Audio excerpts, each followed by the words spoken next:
7 स्थान शिवलिंग के बताए हैं जहां पर भूल से भी अगर कोई चंदन की उंगलियां लगा देता है। 7 स्थान ऐसे हैं जहां चंदन की मात्र उंगलियां लगा देने से ही शिव पितृलोक के पितरों को मुक्ति प्रदान करके वैकुंठ लोक का निवास दे देते हैं। 7 स्थान।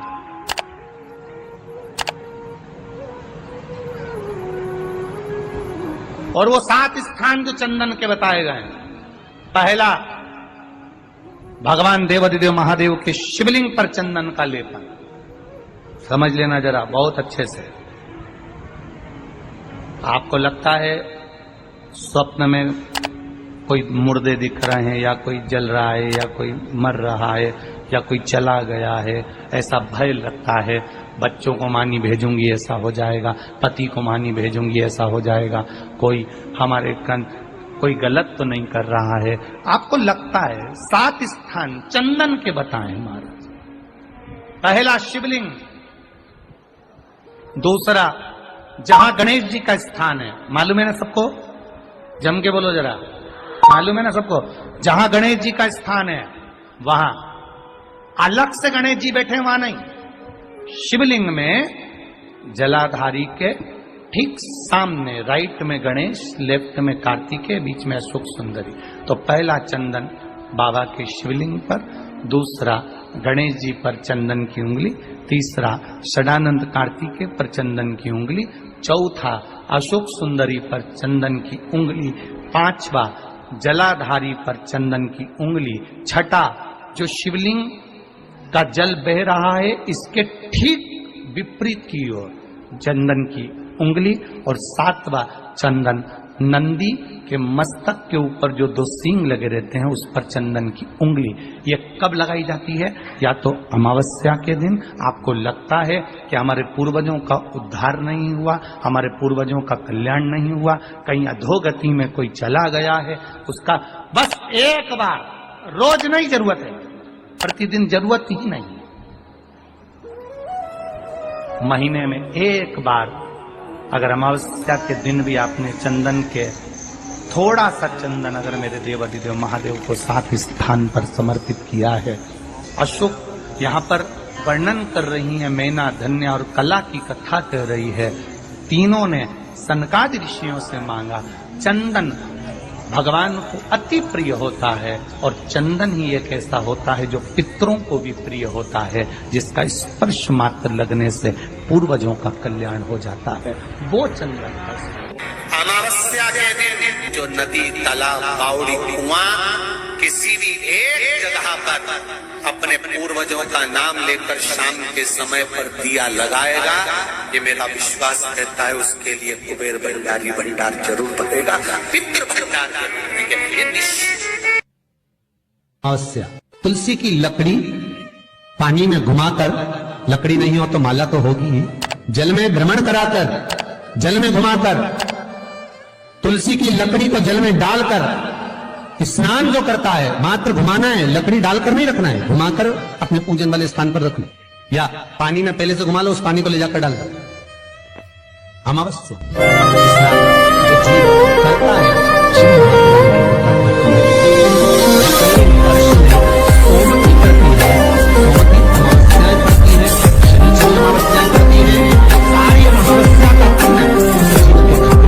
चला जाता है।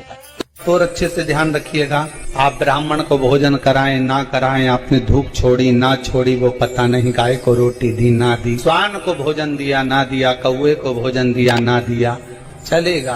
पर अमावस्या के दिन, उस दिन प्रदोष काल में, प्रदोष के समय पर, शाम के समय पर जाकर किसी भी नदी, तालाब, बावड़ी, कुआं, कहीं ना कहीं जो आपके पास में हो, वहां पर एक घी का दिया, बत्ती का मुंह दक्षिण की ओर कर कर अवश्य जला कर जाना, सारे पितृ दोष समाप्त हो जाएगा। निवेदन है, माताओं से निवेदन है, मान लो आपको कोई ब्राह्मण देवता ने कहा कि आपके यहाँ पितृ दोष है, तो आपको घबराना नहीं है कि महाराज जी मुझे क्या करना पड़ेगा, पितृ दोष है, एक चावल का दाना घर में से लीजिए, हथेली पर रखिए, पानी का जो मटका होता है, हंडा होता है, पानी का जो मटका है, हंडा है, जहां पर रसोई घर में तुम पानी रखते हो, उस हंडे के पास में, मटके के पास में उस चावल के दाने को लेकर जाइए, अपने पितरों का स्मरण कर स्वधा स्वधा स्वधा स्वधा स्वधा 5 बार बोलकर शंकर भगवान के शिवलिंग पर, तुम्हारे घर में शिवलिंग हो तो घर में, और अगर मंदिर में शिवलिंग हो तो मंदिर में, उस चावल के दाने को चढ़ा दीजिए। कैसा भी पितृदोष होगा समाप्त हो। श्री पार्वती जी की नानी जी का नाम क्या था? सुधा। क्या नाम था? जम के बोलो जरा। सुधा। और ये कोई साधारण सी नानी नहीं है पार्वती जी की, और ना ये नाम कोई साधारण सा।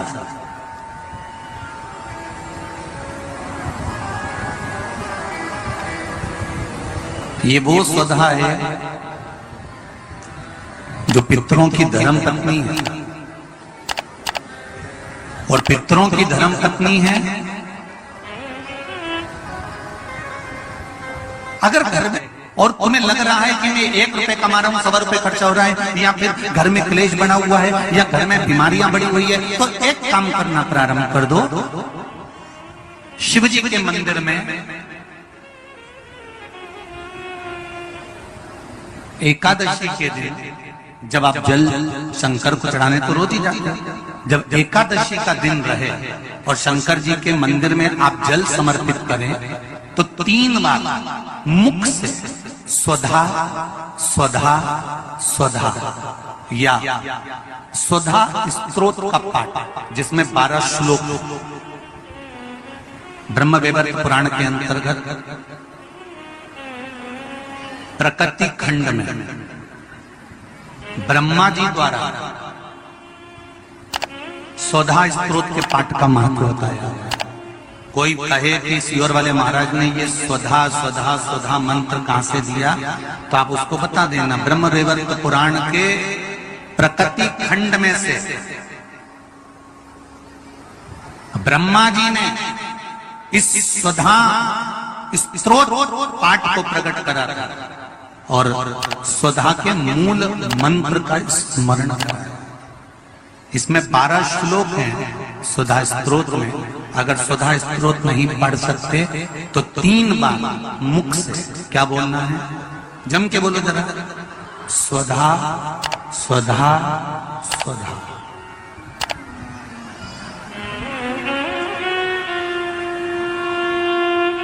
पीछे धा है, हा नहीं तो तुम स्वाहा स्वाहा स्वाहा करते।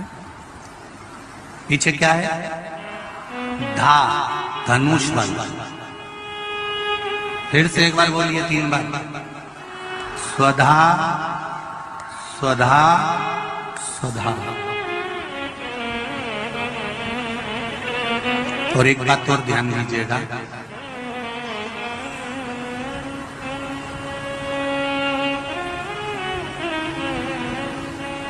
यदि कोई बुद्धि से विकलांग, विवेक काम नहीं कर रहा,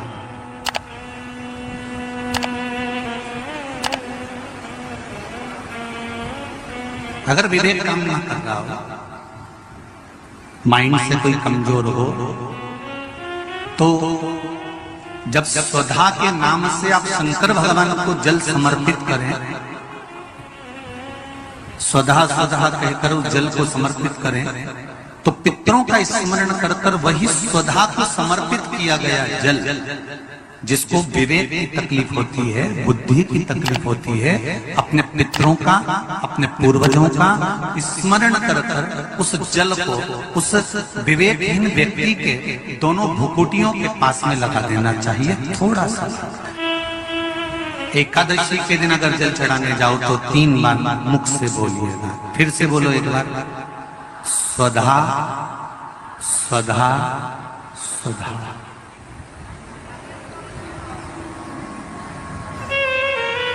क्या पितृदोष हो, ज्यादा तकलीफ चल रही हो, बहुत ज्यादा कष्ट में हो, तो शिव मंदिर में बैठकर या घर के मटका परिंदा या पूजन वाली जगह पर बैठकर 12 श्लोक का सुधा स्तोत्र का पाठ भी कर सकते। ये पार्वती जी की नानी थी सुधा।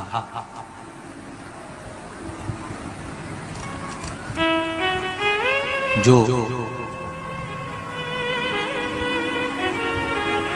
भगवान शिव का अभिषेक करना, पूजन करना, अर्चना करना, मंत्र जाप करना, स्मरण करना, नित्य प्रति शिव पूजन में डूबी रहना, इनका एक ही काम था।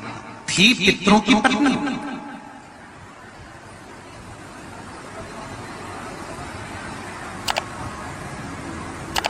हैं पितरों की, पर भक्ति में इनका बल बड़ा बड़ा। जब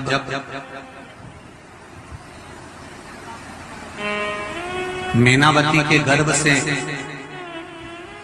गंगा मैया का जब प्रागट्य हुआ था और प्रागट्य होने के बाद में संतान आगे नहीं हुई, तब माता मैनावती ने सुधा माता से पूछा था कि माँ मेरे गर्भ से और संतान नहीं हो रही। तब सुधा ने उनको शिव आराधना का भाव बताया था। तब मैनावती के गर्भ से पुत्र हुआ था जिसका नाम मैनाक पर्वत हुआ था। मैनाक पर्वत के होने के बाद फिर मैनावती के गर्भ से एक बेटी का जन्म हुआ था जिसका नाम माता पार्वती थी।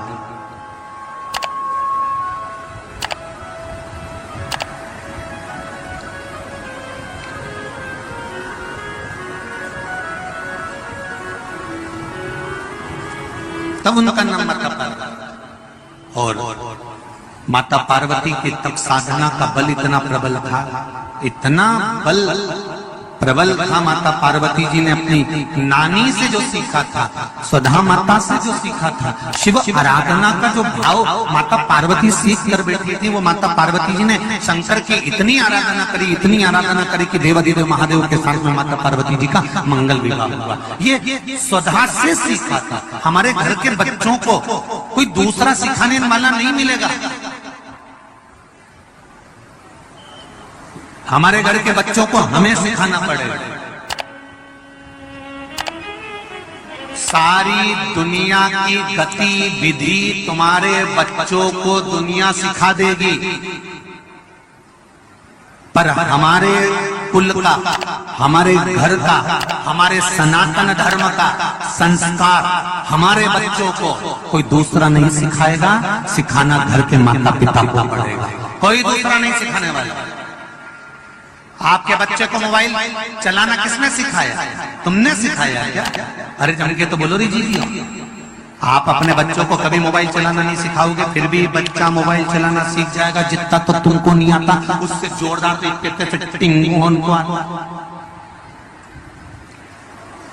उसको किसी ने सिखाया? जम के बोलो जरा। नहीं, अपने आप सीख गया। क्योंकि आज की जो जनरेशन है, आज के जो बच्चे हैं, इनको कुछ सिखाने की जरूरत नहीं होती। आज के बच्चे अपने आप टीवी देख देख के, जो माताएं दिन भर डॉक्टर कह देता बेड रेस्ट करो, और बेड रेस्ट मतलब पलंग पे पड़ी रहो, दिन भर नाटक देखती रहो, तो नाटक देखते देखते देखते देखते देखते देखते वो अंदर से जो देख रहा। श्री शिवा नमस्तुभ्यम, हर हर महादेव। दोस्तों, जैसे कि गुरुजी ने अमावस्या के दिन का उपाय बताया है, इतने उपाय में से जो भी उपाय आपको सरल लगे, करने में जो भी आपको सही लगे, उस उपाय को आप लोग जरूर करिएगा। जितने भी पितृ दोष आपके घर में होंगे सब समाप्त हो जाएगा, पितरों को शांति मिलेगी। अमावस्या का दिन जो होता है ये पितरों का होता है। तो जैसे जैसे गुरुजी ने चावल का उपाय बताया, 7 चंदन का उपाय बताया, और जैसे गुरुजी ने और जो सारे उपाय बताए, इन सब उपायों को आप ध्यान से सुनिएगा, और जो समझ में आए, आपको सरल लगे, उस उपाय को आप अपने पितरों के लिए जरूर करें, जिससे कि आपके घर में शांति बनी रहे, सुख संपद धन संपदा बनी रहे। श्री शिवाय नमस्तुभ्यम। दोस्तों, मिलते हैं नेक्स्ट वीडियो में नए उपाय के साथ। तब तक के लिए हर हर महादेव।